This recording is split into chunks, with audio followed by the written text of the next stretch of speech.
महाराष्ट्र शासन आणि केंद्र शासनाकडून बस व्यवसायावर आधीच विविध प्रकारचे कर लावले जात असून त्यातच भर म्हणून ई चलन प्रणालीद्वारे दंड आकारण्यात येत असल्याचा आरोप बस वाहतूक संघटनेनं केलाय। याच ई चलन दंडाविरोधात आज कोल्हापूर जिल्हा बस वाहतूक संघटनेच्या वतीनं प्रादेशिक परिवहन कार्यालय परिसरात ट्रॅव्हल्स उभ्या करून चक्काजाम आंदोलन करण्यात आलं।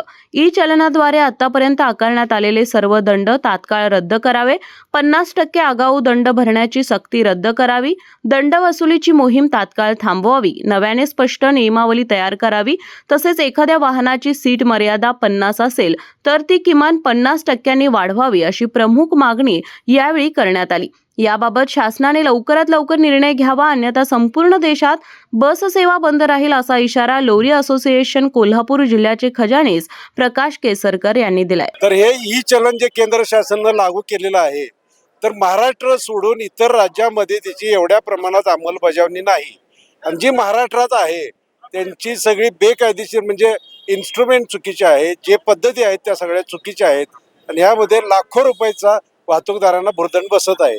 यामध्ये 2 व्हीलर आहेत, 4 व्हीलर आहेत, रिक्षा आहेत, टेम्पो आहेत, ट्रक आहेत आणि बस वाहतूक देखील मोठ्या प्रमाणात आहेत। त्यामध्ये सरकार इकडं म्हणतंय की रस्ते चांगले झालेत, एवढ्या तासात पोचा, तेवढ्या तासात पोचा, पण ही चलन जरा स्पीड लागली गाडीची 5 किलोमीटर ज्यादा की स्पीड 2000 रुपयाचा फाईन। तर ह्या सगळ्या अन्यायकारक जे काय चाललेलं आहे त्याच्या विरोधात आम्ही याच्यात आहे। याच्याबाबत किती वेळा प्रशासनासोबत बैठक झाली, आंदोलन उभारण्यात आली, मात्र तरी अजून जवळ कमीत कमी 8 ते 10 जून मध्ये त्यांनी डिक्लेअर केली होती एक कमिटी। त्यावेळेला देखील आमचं आझाद मैदानामध्ये उपोषण झालेली होती। त्यावेळेला उदय सामंत मंत्री स्वतः आलेले आणि एक कमिटी नेमून मी एक लवकरात लवकर निर्णय घेतो। तर 8 महिने झाले या गोष्टीला, एकही मीटिंग आतापर्यंत झालेली नाही। आता आमच्या 10 दिवसात कमीत कमी 4 मीटिंग मुंबईला झाल्या, पण त्यात काही योग्य निर्णय झालेला नाही। तर आमचं हे बेमुदत बंद राहणार।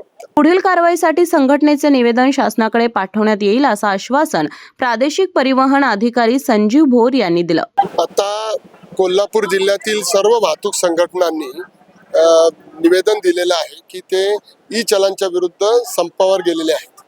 तर त्या अनुषंगाने त्यांनी ई चलान जे देण्यात आलेले आहेत ते ई चलान रद्द व्हावेत यासाठी त्यांनी निवेदन दिलेलं आहे। त्यांचं निवेदन आम्ही स्वीकारलेलं आहे आणि ते राज्य शासनाकडे म्हणजे माननीय परिवहन आयुक्तांकडे पुढील कारवाईसाठी पाठवण्यात येणार आहे। मागच्या वेळेस देखील याबाबत बैठक घेण्यात आली होती, त्यावेळेस देखील प्रशासनाच्या वतीने असं सांगण्यात आलं, मात्र यात कितीतरी काळ निघून गेला, आज परत हे आंदोलन परत चिघळलं आहे काय? नाही, आता त्यांची जी मागणी आहे ती मुख्यतः राज्य शासनाच्या स्तरावरची असली त्यामुळे त्यावर विषयी मी बोलणं योग्य होणार नाही, परंतु त्यांची जी मागणी आहे किंवा निवेदन आहे हे मी राज्य शासनाला कळवतो, जेणेकरून त्याच्यावर पुढील कारवाई करणे सोपे होईल। यावेळी राजू ढाले, मनोज चौगुले, पंकज त्रिपाठी, निवास पोवार, अशोक शिंदे यांच्यासह संघटनेचे कार्यकर्ते, चालक मालक उपस्थित होते।